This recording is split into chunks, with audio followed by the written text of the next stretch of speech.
E essa preposição de Cristo Jesus, essa preposição gera um certo debate, porque em que sentido seria a revelação de Cristo Jesus? Seria um de Cristo Jesus no sentido dele ser o autor da revelação, o seu remetente, ou seria um de Cristo Jesus no sentido de ser uma revelação acerca de Jesus Cristo ou sobre Jesus Cristo? E a resposta é em ambos os sentidos. Essa preposição tem ambos os sentidos. A revelação de Cristo Jesus é uma revelação que começa em Jesus. A revelação de Cristo Jesus tem Jesus como seu autor, e a revelação de Jesus Cristo é a revelação sobre Jesus, acerca de Jesus Cristo. Dentro do contexto de toda a Bíblia, o Apocalipse é Jesus se revelando. A palavra Apocalipse significa isso, significa revelação, significa um descortinar. E aliás, a Bíblia toda revela a Jesus, a Bíblia toda tem Jesus se revelando ao homem. De Gênesis a Apocalipse nós vemos Jesus se revelando como a expressão exata de Deus. Nós vemos Jesus, nós vemos Deus se revelando e nos dizendo quem Ele é. De Gênesis a Apocalipse vemos Deus se revelando e nos dizendo que Ele é Jesus Cristo, que Ele tem um nome e que o seu nome é Jesus. E Jesus tem algo a revelar àqueles que abandonaram o amor que tinham por Ele no início. Ele tem algo a dizer. Mas antes vamos olhar um pouco para Éfeso, falar um pouquinho de Éfeso. Éfeso era uma mega cidade dos tempos antigos. Éfeso era uma cidade portuária bastante próspera, bastante movimentada. Tinha na época cerca de 250 mil habitantes. Isso é um número bastante razoável para a época. E essa cidade era situada na região da Ásia Menor, no terreno do país que hoje é a Turquia. E para nós termos uma noção melhor da magnitude da cidade, foi em Éfeso onde se construiu um enorme de um templo em homenagem à deusa Diana, Ártemis. E o templo era uma coisa assim tão suntuosa que era considerado uma das 7 maravilhas do mundo antigo. Era uma estrutura enorme com 100 colunas de mármore, era algo muito belo. E além do templo, a cidade também tinha um grande teatro, que acomodava 25 mil pessoas. Eu não conheço um lugar assim nem em São Paulo. Tinha piscinas públicas, tinha uma grande biblioteca, enfim, era uma mega cidade. E não foi à toa, portanto, que o apóstolo Paulo, há cerca de 30 anos antes de Apocalipse, não foi à toa que ele não apenas visitou a Éfeso, mas também ele permaneceu 3 anos proclamando o Evangelho e fazendo discípulos ali, cerca de 3 anos. Foi nessa cidade onde ele gastou mais tempo, dentre todas as outras cidades, de todas as outras viagens missionárias, foi ali que ele gastou mais tempo. E fazendo só um pequeno comentário, fica muito claro nas viagens do apóstolo Paulo e nas suas cartas, o quanto as grandes cidades tinham uma importância estratégica para o evangelismo e expansão do cristianismo. Por meio das regiões urbanas, através das cidades, Deus era ciente de que alcançaria as outras regiões com menor população. Era a melhor estratégia diante daquele cenário, começar pelas grandes cidades. E o apóstolo Paulo, a pregação do apóstolo ali foi tão próspera que não demorou muito para que ali a igreja em Éfeso, ou de Éfeso, se tornasse a principal igreja daquele tempo, a igreja mais famosa, a igreja mais influente, né, do mundo antigo. E como era a igreja em Éfeso? Por conta de Atos 19 e 17, nós ficamos sabendo que ali havia um povo que temia a Deus.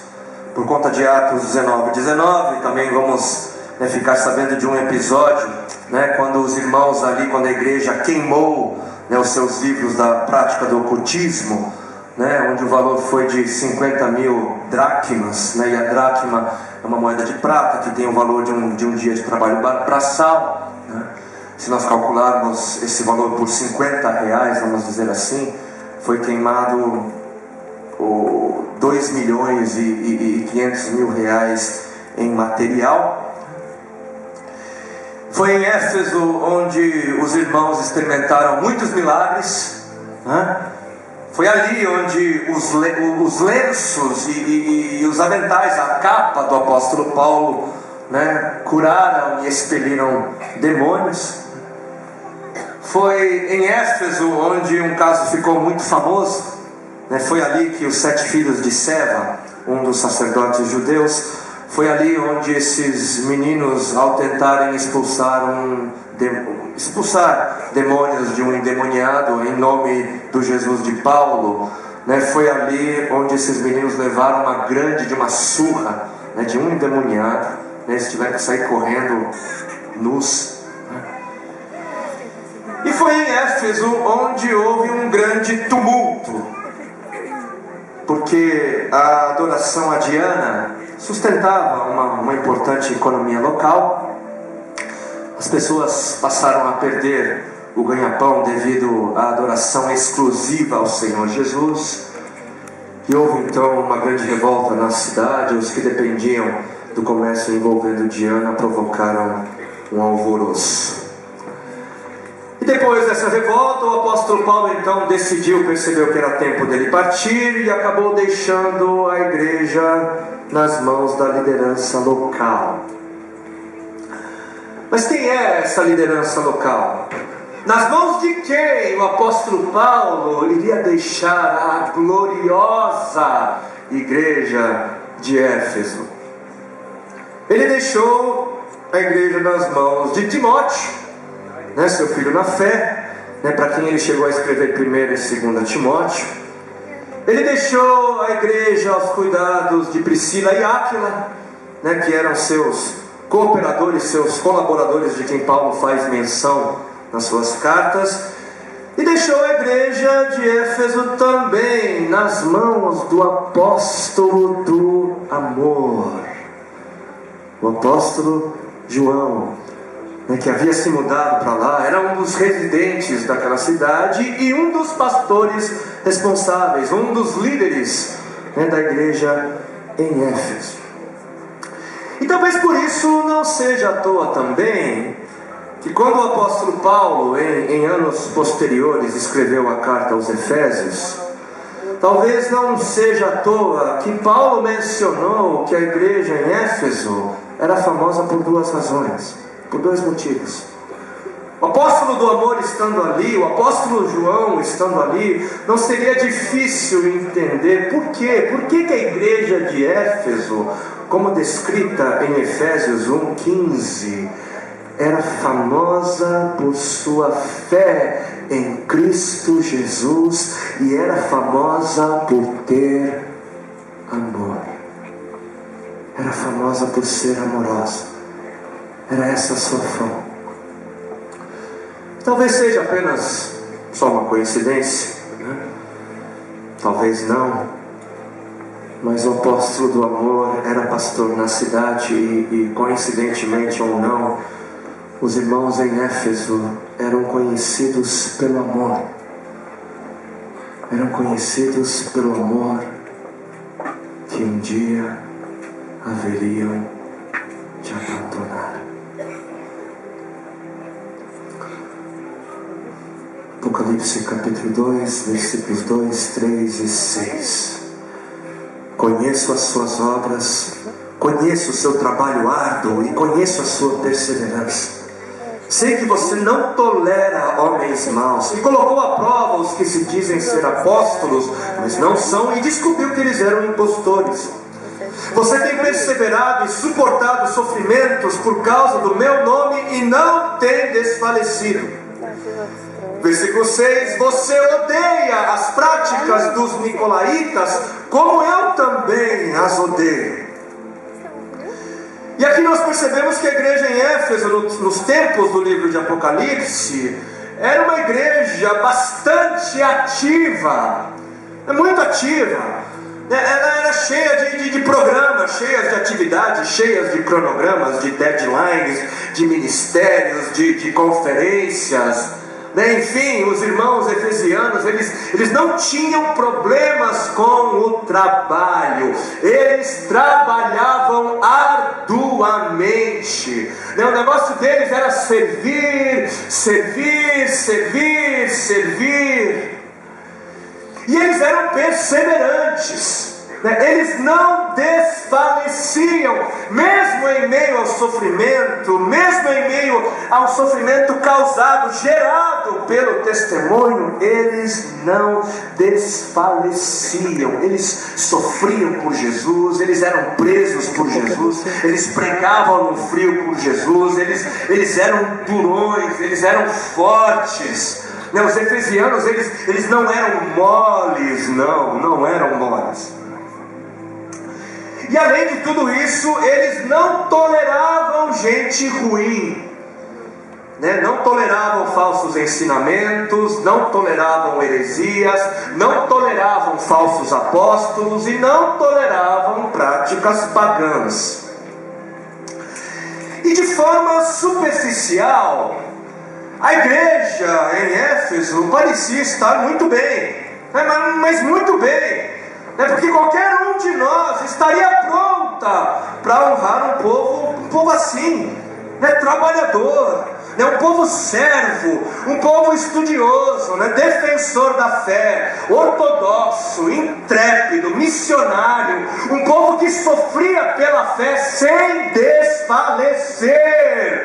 Puxa vida, uau, que povo!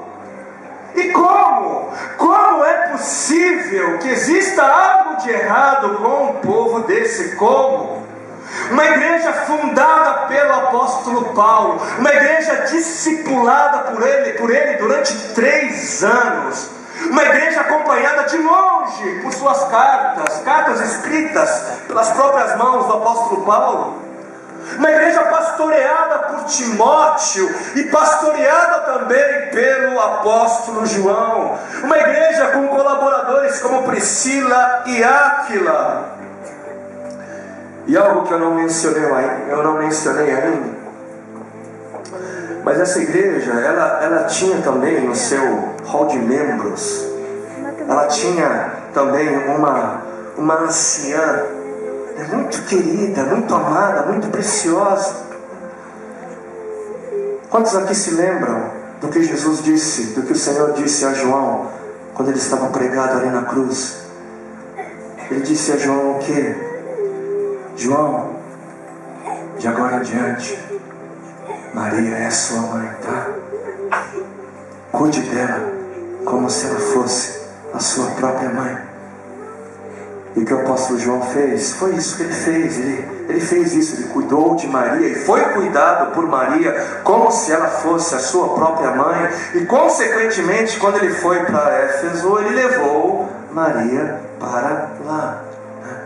Agora imaginem você se converter a Jesus, você ouvir tudo acerca de Jesus e um dia estar ali num culto e alguém cutucar você assim e dizer: olha, sabe aquela que está sentada ali no primeiro banco? Foi ela que andou todos os dias com o homem mais santo que andou por essa terra. Imaginem ser discipulada por ela, ouvir todas as histórias. Imaginem.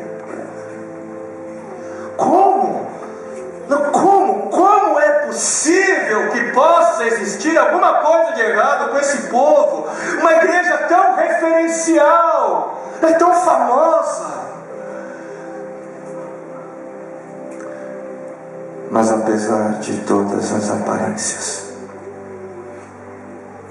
apesar dos seus fundadores, apesar de todos os personagens envolvidos no cuidado da igreja, apesar dos muitos sinais, das muitas maravilhas, apesar de todo um passado de bom testemunho, e apesar de terem começado bem, havia algo de muito errado, sim. Eles haviam abandonado o primeiro amor. Eles haviam abandonado o amor que tinham no começo. E o Senhor os responsabilizou. Ele os responsabilizou por deixarem de amar como amavam. Os responsabilizou por terem esfriado. Existe um processo de esfriamento do amor, um processo pelo qual aquele que esfria é responsável. O Senhor disse: vocês abandonaram o primeiro amor, abandonaram a paixão, abandonaram o amor que tinham no começo. Eram responsáveis pelo abandono. Apesar de um bom começo, com o tempo eles foram fazendo concessões ali. Com o tempo foram abrindo exceções aqui. Apesar de um bom começo, com o tempo eles foram se aproximando do pecado, de pouco em pouco, até que o pecado deixou de parecer algo tão ruim assim. Apesar de um bom começo, com o tempo eles se esqueceram de que haviam sido predestinados para serem participantes da ação de Deus e não meros espectadores. Apesar de um bom começo, com o tempo o sucesso de suas atividades se tornaram mais importantes do que a razão de se fazer tais atividades. E que perigo é ser uma igreja com conteúdo, mas sem paixão. Que perigo ser uma igreja que prefere ganhar um argumento do que ganhar um amigo. Que perigo ser uma igreja cheia de atividades, que promovem apenas o enchimento temporário de corações vazios. Que perigo ser uma igreja que não tolera a heresia sem ter amor pelo herético. Que perigo ser uma igreja que odeia todo tipo de prática pecaminosa sem deixar de odiar quem as pratica. Que perigo ser uma igreja sem compaixão. E é um perigo porque foi a igreja sem amor que esquartejou os hereges e queimou as bruxas. É um perigo porque a igreja intolerante sem amor foi ela quem gerou e gera as guerras ditas santas. É um perigo porque a igreja sem amor, ela não aceita homossexuais, ela não aceita mulheres de programas, ela não aceita traficantes e toda sorte de miseráveis no seu meio. A igreja sem amor não aceita. Ela aceita os mentirosos, ela aceita os adúlteros, aceita os sonegadores, recebe os orgulhosos, dá as boas-vindas aos ricos, mas não recebe aquele tipo de gente.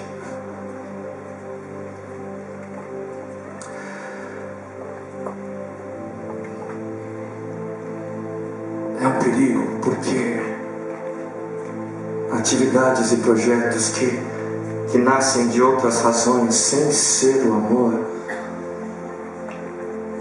não geram pessoas apaixonadas. Não geram. Geram entretenimento, geram lazer, geram educação, proselitismo, mas não gera paixão. E é um perigo ser uma igreja sem amor, é um perigo ser uma igreja sem paixão, porque uma igreja assim deixa de ter razão de existir.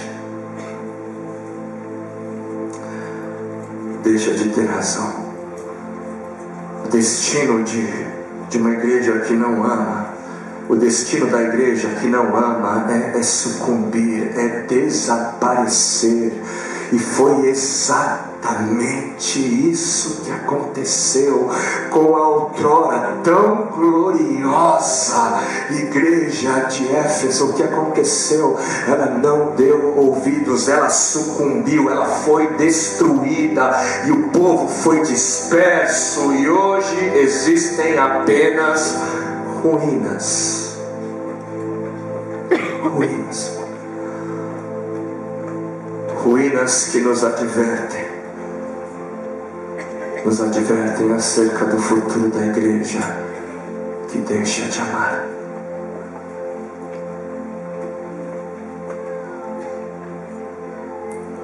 Curve sua cabeça, por favor.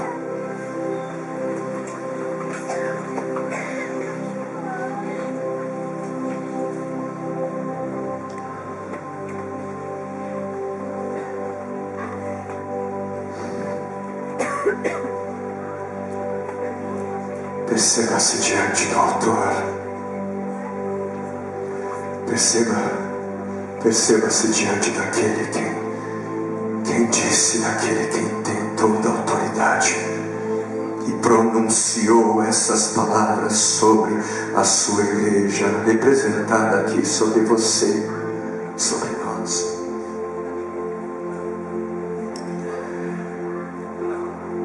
Quantos aqui, eu não sei, quantos aqui podem ouvir o Senhor dizendo: você se lembra? Você se lembra, filho? Você se lembra, filha? Se lembra do começo? Você se lembra? Pelo que você era conhecido, você se lembra? Você se lembra o que as pessoas diziam a seu respeito? Você se lembra do começo? Se lembra de como você sorria? Se lembra quando nada roubava a sua alegria? Você se lembra de quando você mal podia esperar para estar comigo? Você me servia e me adorava com fervor. Se lembra? Você orava e ficava comigo. Orava e ficava. Você orava pelos seus, orava pelos seus amigos, orava pelos perdidos, orava pelos que sofrem, orava pelos famintos, orava pelas nações. E você fazia isso só comigo, em secreto. Você lia com prazer a minha palavra, cada página, cada capítulo. Você lia, você ficava comigo. Você falava de mim para os outros, e você não tolerava falar mal dos outros. Você dividia com alegria e generosidade. Você buscava o meu reino e a minha justiça em primeiro lugar. E você tinha tanto prazer, Você tinha prazer nas vigílias, prazer nos jejuns, prazer nas viagens missionárias. Você tinha prazer em fazer a minha vontade. E não, você não me trocava por nada. Você não me trocava por um programa de televisão. Você não me trocava por um jogo de futebol, por nada.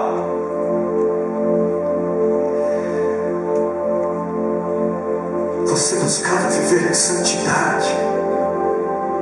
Você mantinha a distância do pecado. E você pensava em mim. Você pensava em mim. Se lembra de como você pensava em mim.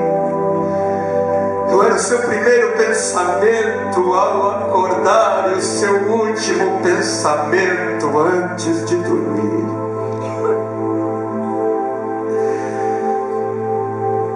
Você tinha prazer nas atividades da igreja.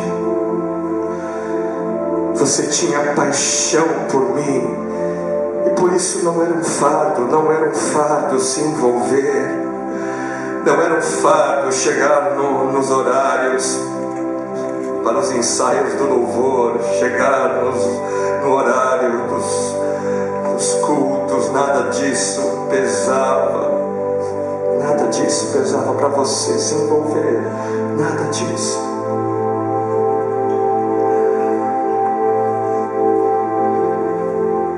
Você mudou. Você mudou. Por que você mudou? Por que você não me ama mais como você me amava no começo? Você costumava me amar. Você era apaixonado por mim. Você era apaixonada por mim. Mas você não é mais. Você não é mais.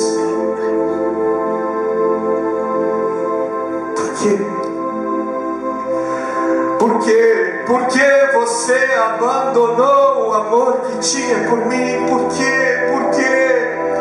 Quem diz que a paixão acaba? Quem diz? Quem diz? Pois saiba que a minha paixão por você ainda não acabou. Ela não acabou. Saiba que eu te amo da mesma maneira que eu sempre te amei. Da mesma maneira. Se preciso fosse, eu me daria outra vez. Se preciso fosse, eu morreria por você outra vez. Eu faria tudo de novo se preciso fosse. Porque minha paixão por você não mudou. Não mudou.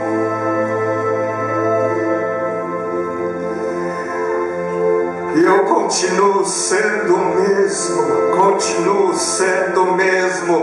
Eu continuo sendo amor. Eu continuo sendo eterno. Eu continuo sendo todo poderoso e o todo grandioso. Os anjos ainda cantam e celebram que santo, santo, santo eu sou. Eu não mudei. Eu não mudei. Eu não mudei.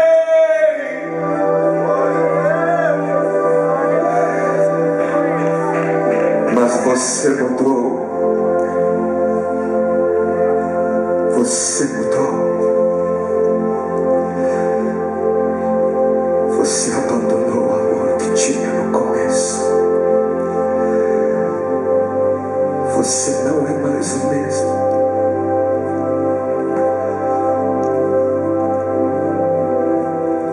Você me chamava de papai e eu te chamava de filhinho, de filhinha. Mas hoje você me chama de excelso e glorioso Deus. Mas eu continuo te chamando de filhinho, de filhinha. Onde está você? Onde está você? Eu sinto saudades de você, filha. Eu sinto saudades de você, filha. Onde está você?